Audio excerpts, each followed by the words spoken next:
continuing with the method section, if you are doing a correlational design and you are including self-report measures, then you'll want to clearly describe those in a measures subsection in the method section.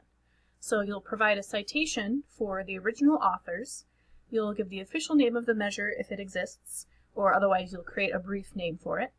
You'll describe briefly what it assesses, also describe the anchors of the scale. So if it's a scale from, let's say, 1 to 7, where 1 is strongly disagree and 7 is strongly agree, you'll report both the 1 and what that represents and the 7 and what that represents.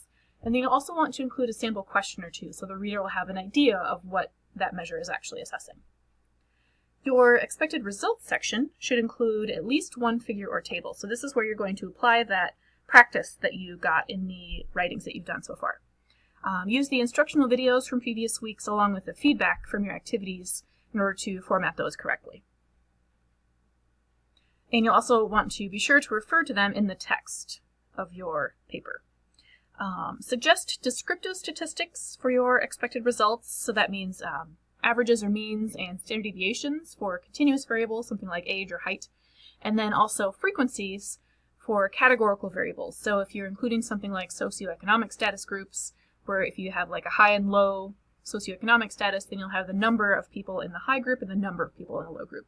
Or if you have something like race, then you'll list the number of people in each of those groups.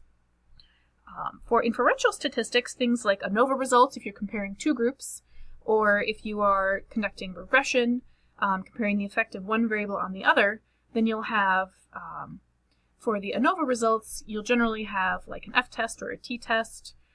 If you're comparing two or more than two groups. You'll also have a p-value for the significance, statistical significance. Same for regression results. You'll have a p-value for the statistical significance. You'll also generally have some kind of a slope coefficient, like a b coefficient or beta. And then after you present the expected results, what you think you're going to find that is consistent with your hypothesis or hypotheses, you'll discuss the implications of your expected results. So what you think your findings mean for the world. How are people going to use the information that you've potentially gained here? And also discuss what happens if your hypothesis is not supported. So what would that mean for people? And be sure to connect your expected results with at least one of the articles that you presented in the introduction. Find some way to tie it back to the beginning there. So that wraps up the activities for week 7. So I've gone through week 6 activity feedback, waiting for the reflective writings, written reflections, whatever I call those. Those are coming up next week, and then a brief introduction to Module 14, and then looking at the activities for this week. That would include going over feedback from last week, reading Module 14, watching the 2 videos about Ash and Milgram, completing Quiz 6 and Online Post 6, and then turning in your proposal outline for your group projects by Sunday at midnight.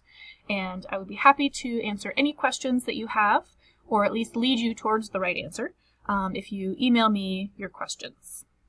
So I hope that you enjoy this week's activities, and I will see you next week.